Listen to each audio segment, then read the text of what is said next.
Out of speech. Anyhow, I clap. He said I clap. Okay, sorry. All right, on the show this evening, we'll be looking at how well the Nigerian Customs Service lady are doing, even though they lost in the round of 16 of the ongoing African volleyball for clubs. Also, DR Congo are making news. They are in the news for good reasons. They are building the biggest indoor sports facility in Africa. Kudos to them. NBA, Nigerian, of course, Basketball Association have appointed a new assistant coach for Rena Wakama. And then the world of football, Nasarawa United technical coach says that they are still interested and they believe that they can still win the MPFL this season. Nigerian football coaches are commending MPFL and the NFF for what they call stability and structural stability. FIFA announces where African officials that will be heading to the World Cup will stay, plus so many other interesting sporting stories from around the world. Stay tuned and stay glued. We are coming with the best and the latest in the world of sports.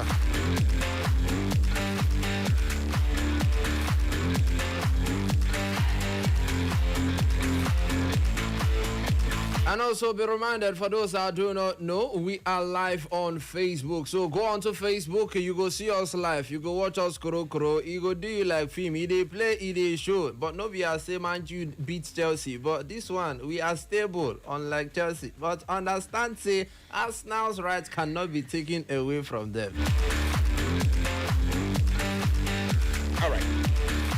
All right, let's take it on straight away. Nigerian Customs Service NLC women volleyball team, they did the right thing by bouncing back from the round of 16 disappointment with an emphatic straight set victory over Burundi's GLC in the 9-16 classification round of the African Women Club Volleyball Championship. The Nigerian side dominated the proceedings with a very outstanding 3-0 victory. The first set ended at 25-14, second set 27-25, and the third set 25-14. Customs show clear intent from the start as they show the Burundians, their Burundian opponents, how to do volleyball better. GLC, however, responded with a renewed resilience in the second set, but that was not even enough. And of course, in the third set, the Nigerian ladies were able to get the better side of their Burundian counterpart in the ongoing, they call it African Women Club Championship. A good one there from us, even though they've crashed out of the tournament in the round of 16. And then they did well in the 9-16 classification bout, and it's a very interesting one for them. Yeah, an interesting one for Nigerian Customs, and looking at how their trajectory has actually come through, they came out to understand that okay, things have come through for us. We are not progressing. We are not where we want to be. But Gender Lights Club GLC of Burundi, they came through, and it was more like Ofenkopo for Nigerian Customs Service. 3-set victory as you came through in the classification round of the 2026 African Women Volleyball competition that is going on.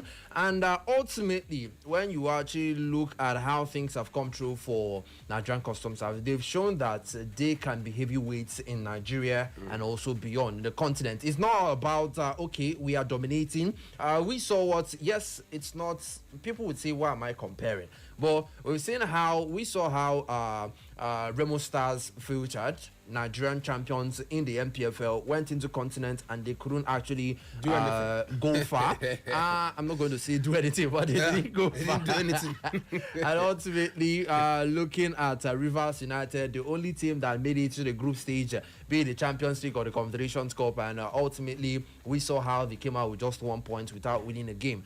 But this team has shown that they have promise. Okay. They've shown that they can come up against the top dogs and they can actually go on to win and claim victory. So it's a good outing, and one would actually say a better outing next time. Let's go, let's recuperate and look forward to the future. All right, in Democratic Republic of Congo, DRC, the country has commenced construction of what is set to become Africa's largest indoor sports facility, and it will be named the Kinshasa Arena. Now, the project launched by the president, Felix Tshisekedi, will deliver a state-of-art avenue with seating capacity of 20,000. valued at approximately $105 million. The arena is expected to be completed in the near future as part of the country's drive to enhance its sporting and entertainment infrastructure. Very interestingly, this will be located inside Kinshasa. The multipurpose facility, according to them, will host a wide range of events, including basketball, concerts, exhibition, and other major gatherings. Upon the completion, according to story, Kinshasa Arena will surpass some of the continent's leading venues, which include the 10,000 capacity BK Arena in Kigali, the 15,000 seat Dakar Arena in Dakar. The development is seen as a significant step towards getting Africa on the right path when it comes to indoor sports facilities. We like them. I mean, this is a whooping, a whooping amount of seats. 20,000. It's not about looking at 20,000 spectators. We actually have. Okay, yes, it's an indoor game sports. That's where people might be looking at it. But when it comes through to sports, you don't know the amount of spectators that you can actually that may actually come through to watch a particular game. You build and wait for them. You build and anticipate. And looking at the fact that Rwanda has done great in basketball, and we've seen what Morocco has done with football, and now we are looking at DR Congo, who are actually going to the World Cup. But without going down to football, but let's look at the indoor event. They already have 10,000 and 15,000 seater venues already on ground. The one in Dakar Arena, the one of Dakar Arena is 15,000. The one of BK Arena, which is in Rwanda, is 10,000. And DR Congo want to surpass that. And reports have it that the projected cost is about $150 million. And they started, foundation was laid, they break ground, presidents come touch them, see what thing don't happen, they pour, if not anointing oil or holy water for them. It started October 13, 2023.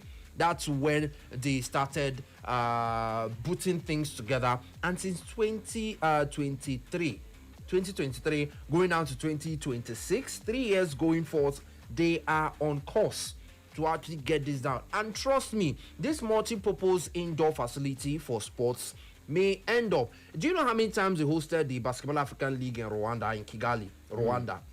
Do you know how many times they've actually gone on to host a championship? So once the venue is there, those that are organizing such events would want to make use of those events. As long as you have the facilities, it's going to attract championships. It's going to attract a lot of competitions that will come through. Igahana say you are bidding for it. Apart from the fact that they will look at the financial stability, they will also look at, do you have the facilities? You want to host a school event, you want to host youth events, you want to host the global masterpiece of whatever competition that you want. You have to have the facilities. Once the facilities are there, we'll go on to say, okay, do you have the amount to actually start up the organization so that once you get down, you see yourself when you go into. That's why whenever Morocco goes into a bidding warfare with any team, come tomorrow, based off on the structures you already have, they are going to beat that team hands down.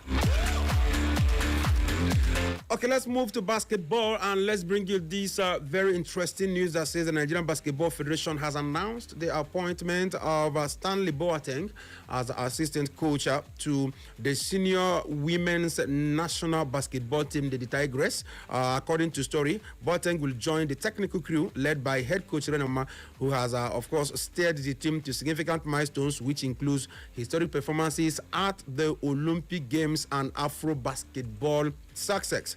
His addition, according to story, will be expected.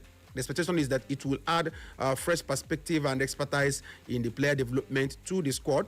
In his reaction, Boateng expressed excitement about this particular appointment and said that he is going to bring in everything he has to make sure that Nigerian female basketball team, talking about the Tigers themselves, will get to the next level. Well, as an interesting appointment, the appointment comes at a time when the Tigers continue to build on their reputation as one of Africa's most powerful, or the powerhouse for African women basketball. Boateng was brought in to actually fit in the technical department as going down to the technical depth for the Tigers. Remember, we complained about the fact that we lack shooters in the Tigers team. Going into the World Cup qualifying games in France, the Tigers struggled. Even 2 points, they struggled to get the 2-point shots.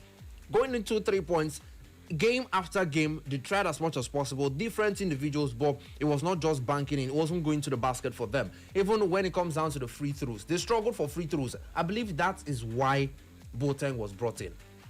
That is why he was brought in. The technical depth, he needs to come through specifically to bolster the technical depth of the Tigers. Because if not that, I don't know why they're bringing in Boateng into the squad.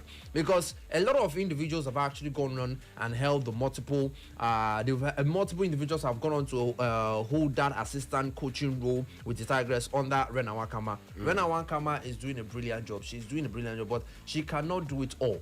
That is why when you come down to football arenas, when you come down to the sporting departments, different coaches for different technical departments. When it comes down to football, you see those that are into the set piece, you see the goalkeeping departments, you see those that are actually going to fitness trainers. They see them make match, see them play us ball, this and that. At the end of the day, who carry 3 points now? Not be us. You see, so make sure to be humble. Then Arsenal, let me cost Arsenal because I get what they do me. They got your ticket. Why now? We talk that they cost my ticket. I don't understand. You understand? So since that day when the Arsenal and Brentford play 1-1. They do me bad thing that day. I say this Arsenal no go see better thing again. I go no, my brother, no. So now people like you, they do this thing when they do Arsenal. We don't preach that. We don't preach that kind of violence. I beg you. I follow for people when they do them because they break my heart. When I just trust them small, make them deliver me. So you trust them because of your money. Selfish interest. You see how? As it be, wetin match to go do Burnley. Burnley go even catch fire. And that's Sunday match against a very weak side. I'm telling you, so make I tell you the truth. Man City no go lose any of their matches. Na stress winning. As it be like this, Arsenal no go go anywhere again. Okay. Okay, my brother. All right, thank you very much. Do enjoy the rest of your evening. Okay, just to let you know that Super Eagles winger Ademola Lookman has been confirmed to have picked a minor injury by his Spanish club Atletico Madrid. They've confirmed that he picked a minor injury, and the injury has forced him to train alone. Not a serious one anyway. It's a minor injury after they lost Copa del Rey to Sociedad through penalty shootout. When we were discussing it earlier on, we were saying if you are playing football, just pray to win in normal time, especially when it has to be the final, because in the penalty shootout, it's anybody's game. Well, not a good one, but Lookman had a minor injury yesterday, but right now, they say he's training alone, that's without the team, but he's going to get better very soon. And also looking at the matches that went down in the MPFL